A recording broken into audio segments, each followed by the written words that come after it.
नमस्कार साथियों, कैसे हैं आप सभी। आशा है आप सभी इस मॉर्निंग विला में स्वस्थ होंगे, खुश होंगे और मस्त भी होंगे।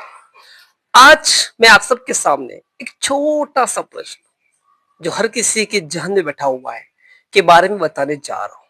साथियों, मैं ये कहने जा रहा हूं कि क्यों अंग्रेजी पढ़ना हिंदी पढ़ने की तुलना में ज्यादा समय लग लेता है और कठिन है। आए दिन हम देखते हैं बच्चा हिंदी तुरंत पढ़ लेता है, लेकिन अंग्रेजी पढ़ने में उसको बहुत समय लगता है। क्या है कारण? आइए जानते हैं। साथियों, बात करते हैं सबसे पहले पॉइंट की। अंग्रेजी में जो लेटर है, एक लेटर एक से कई अन्य अन्य साउंड देता है। जैसे लेटर ए की बात करो, ए साउंड, आई साउंड, आ साउंड। लेटर ओ की बात करो, ओ अ साउंड भी देता है और ओ साउंड भी देता है। मतलब एक लेटर एक से अधिक साउंड देता है। बच्चा कंफ्यूज हो जाता है कि COME को कम पढ़ते या कोम पढ़ते हैं। तो पहला प्रश्न यही है कि अंग्रेजी पढ़ने पढ़ने में कठिनाई का मूल कारण साउंड, एक लेटर की एक से अधिक साउंड होना। दूसरा मूल कारण है स्पेलिंग और प्रोनाउंसिएशन। बहुत सी स्पेलिंग होती है जो सेम स्ट्रक्चर को लेती है, लेकिन प्रोनाउंसिएशन उसका अलग होता है। जैसे कि READ, रीड को फर्स्ट फॉर्म में अपन रीड पढ़ते हैं, लेकिन सेकेंड फॉर्म में रीड रेड पढ़ते हैं। मतलब सेम स्ट्रक्चर लेकिन साउंड में डिफरेंस। उसी तरह से PUT को अपन पुट बोलते हैं, लेकिन BUT को अपन बूट नहीं बोलते, बट बोलते हैं।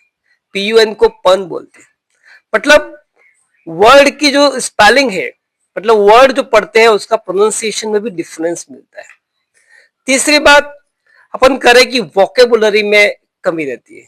मैक्सिमम बच्चे वोकेब को अपने डेवलप नहीं करते, ग्रैब नहीं करते, रिसाइट नहीं करते और अंडरस्टैंड नहीं करते जब तक वोकेब को ग्रैब नहीं करेंगे, क्योंकि वोकेब ही एक मेन पार्ट है। अगर आपने वोकेब को ग्रैब किया, अंडरस्टैंड किया, तो आपकी अंग्रेजी रीडिंग आसान होगी।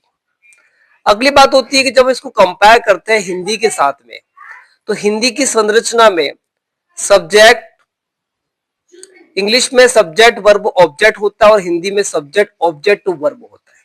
तो इस स्ट्रक्चर के भेद में भी बच्चे कंफ्यूज हो जाते हैं।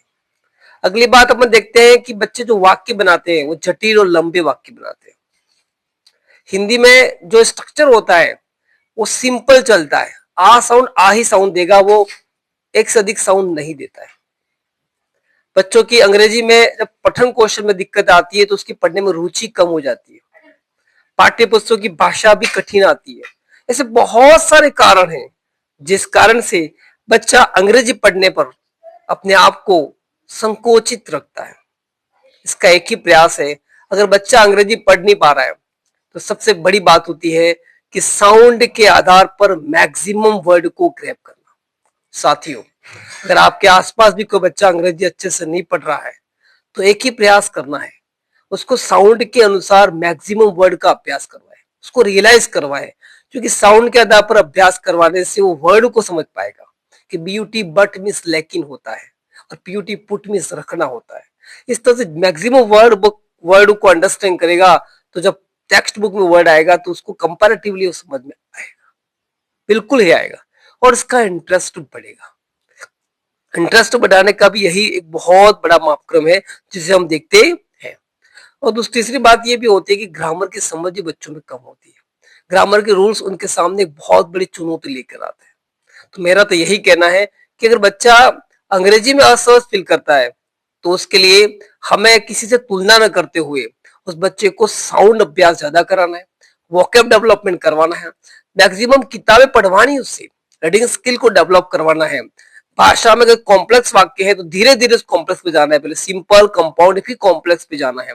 इस तरह के अभ्यास करने से बच्चा इजिली अंग्रेजी के प्रति अपनी रुचि को डेवलप करेगा। अगर बच्चे की रुचि खत्म होगी तो अंग्रेजी उसके लिए डिफिकल्ट से डिफिकल्ट होती जाएगी और हम इसे कुछ कर पाएंगे नहीं। धन्यवाद।